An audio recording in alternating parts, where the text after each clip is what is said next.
السلام علیکم ورحمۃ اللہ وبرکاتہ۔ اللہ رب العزت کا شکر و احسان ہے کہ جس نے ہمیں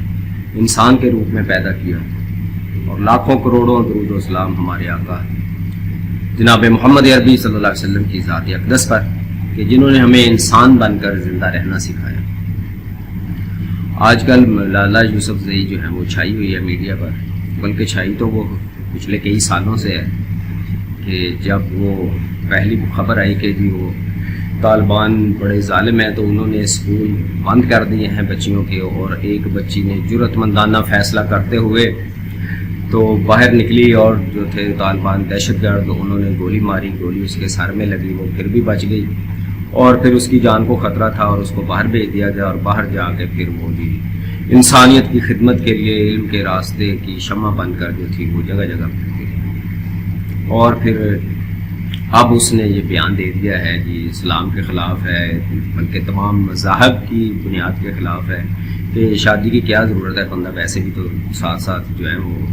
ایک مرد اور عورت ویسے بھی تو رہ سکتے۔ تو یہ اصل میں جب ہم کوئی بیج بوتے ہیں نا تو فوراً وہ پھل نہیں دیتا، کئی سال اس کا انتظار کرنا پڑتا ہے، تو پھر اس کو پانی دینا پڑتا ہے، اس کی کیئر کرنی پڑتی ہے، پھر وہ پھل دیتا ہے۔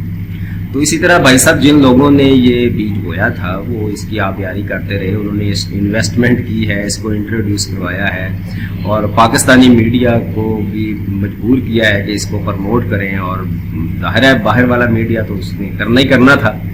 اور اب یہ درخت بن گیا ہے تو اب اس نے پہلا پھل دیا ہے تو آپ کی چیخیں نکل گئی ہیں، آپ کہتے ہوئے ہوئے اتنا کڑوا، اتنا کھٹا، اتنا گندا،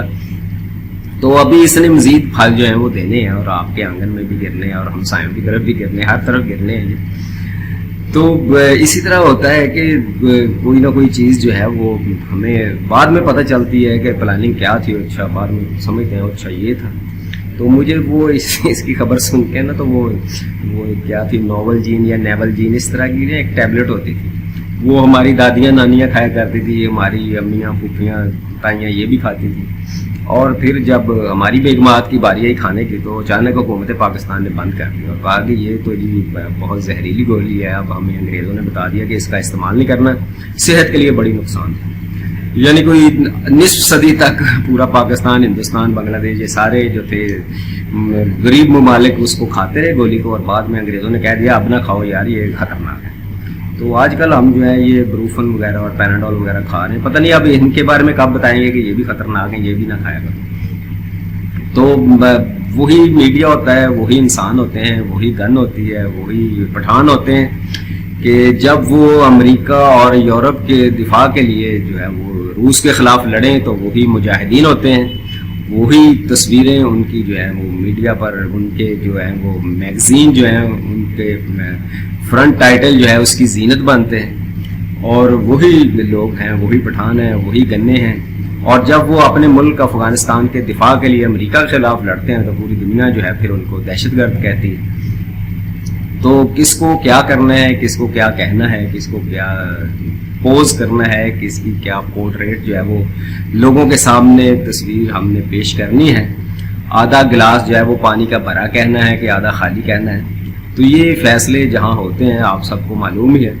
تو وہ جس انداز سے میڈیا میں یہ چیز لے کر آتے ہیں تو ہم جو ہے وہ اسی کے پیچھے پڑ جاتے ہیں۔ تو اسی طرح سے مجھے وہ یاد آ گیا خلیل الرحمان صاحب کا واقعہ ماروی سرمد کا، کہ وہ تھی وہ تو آئی تھی اسی نیت سے کہ بدنام اگر ہوں گے تو کیا نام نہ ہوگا، تو ہمارے بیچارے وہ بولے بالے خلیل صاحب جو ہیں وہ آ گئے اس کے چنگل میں۔ تو میرا دوست ہوتا تھا، اللہ تعالیٰ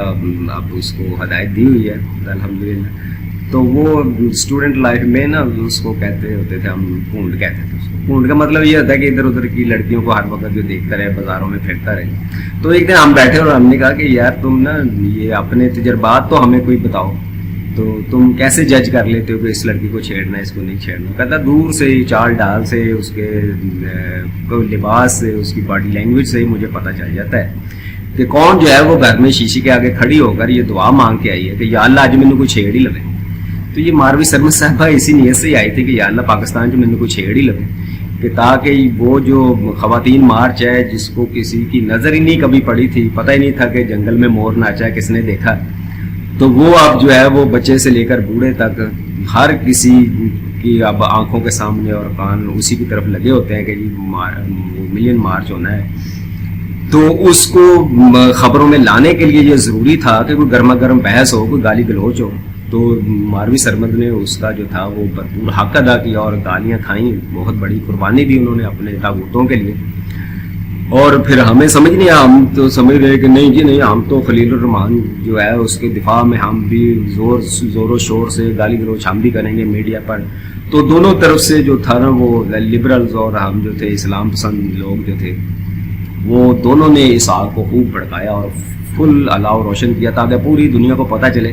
کہ پاکستان میں بھی کوئی خواتین مارچ ہوتا ہے اور پاکستان میں بھی ایسے گندے اور غلیظ نعرے لگتے ہیں اسلام آباد میں کہ جن لوگوں نے پہلے نہیں بھی دیکھے تھے وہ بھی اب دیکھیں. تو اسی انداز سے اس کو بھی جو تھا وہ شروع سے اس کو ہیرو بنایا گیا. ہمارے اپنے میڈیا نے بھی اور پرنٹ اور الیکٹرانک میڈیا نے اور باہر کے میڈیا نے تو بنانا تھا. تو اب جو ہے وہ اب اس نے پہلا پھل پھینک دیا ہے، تو اب ہم چیخ رہے ہیں کہ یہ تو ہمارے مذہب پر ہٹ کر دیا ہے. کرسچن کہتے ہیں کرسچینٹی کے بھی خلاف ہے، حتیٰ کہ ہندو جو ہیں وہ بھی نکاح کرتے ہیں، وہ تو بلکہ 7 جنموں کا عہد کرتے ہیں، ہم تو صرف ایک زندگی کا ہی عہد کرتے ہیں نا. تو اس سارے مذاہب کے خلاف اب اس نے یہ بات جو کر دی ہے، اب سب ہی پریشان ہیں. اور اس پریشانی کا حل یہی ہے کہ انسانیت کو ہم سمجھیں اور انسانیت کی جو تعلیمات ہیں، جو اخلاقیات ہیں، ان پر ہم سب جو ہیں وہ متفق ہوں اور ان کو لے کر آگے بڑھنے کی کوشش کریں. یہ جو طاغوتی طاقتیں ہیں جو اپنے ایجنڈا کو لے کر چلتی ہیں، یہ ہمیں پتہ نہیں چلتا، ہمیں ایسے لگتا ہے کہ جیسے بہت اچھی تنظیمیں ہیں، جیسے بہت اچھے یہ انسانیت کے خیرخواہ ہیں، بہت ہی اچھے یہ جو فلاحی ادارے ہیں، اور پتہ اس وقت چلتا ہے کہ جب ان کا زہر جو ہے وہ باہر نکلنا شروع ہوتا ہے، تو اس وقت جو ہے وہ بہت دیر ہو چکی ہوتی ہے. تو اس لیے اب ہم نے خود ہی اس بت کو جو تھا وہ بنایا ہوا ہے کہ ہمارے ہاتھوں کے تراشے ہوئے بت آج صنم خانے میں بھگوان بنے بیٹھے ہیں، تو ہم خود ہی تراشتے ہیں بتوں کو، اور پھر جب وہ بھگوان بن جاتے ہیں تو پھر ہماری چیخیں نکلتی ہیں. تو اس لیے ہماری حکومتوں کو اور ہمارے جو ہے وہ میڈیا کے جتنے بھی لوگ ہیں ان کو پہلے سے یہ سوچنا چاہیے، بلکہ سمجھ آ جاتی ہے، بندے کو نظر آ جاتا ہے، لیکن کچھ مفادات ہوتے ہیں، کچھ مجبوریاں ہوتی ہیں، اور کچھ وہ جو ہے وہ بارگیننگ ہوئی ہوتی ہے پہلے سے کہ کیا کرنا ہے، کس کے عوض کیا ملنا ہے آپ کو، تو اس لیے سارا کچھ ہو جاتا ہے. اور جو ہم جیسے جو ہے وہ غریب عوام جو ہے وہ دیکھتے رہتے، وہ پھر کہتے ہیں ہاں یہ کیا ہو گیا. تو اس لیے حیران ہونے کی ضرورت نہیں ہے، تو وہ بیج ہی اس نیت سے انہوں نے اگایا تھا کہ اس سے اب انہوں نے آہستہ آہستہ جو ہے وہ اسلام کے خلاف جو ہے وہ باتیں نکلوانی ہیں. ابھی ایک بات آئی ہے، آگے دیکھیے ہوتا ہے کیا. اللہ رب العزت سے دعا ہے کہ تمام مسلمانوں کی خیر فرمائے، اسلام کی خیر فرمائے. اللہ رب العزت آپ سب کا حامی و ناصر ہو. والسلام علیکم ورحمۃ اللہ وبرکاتہ.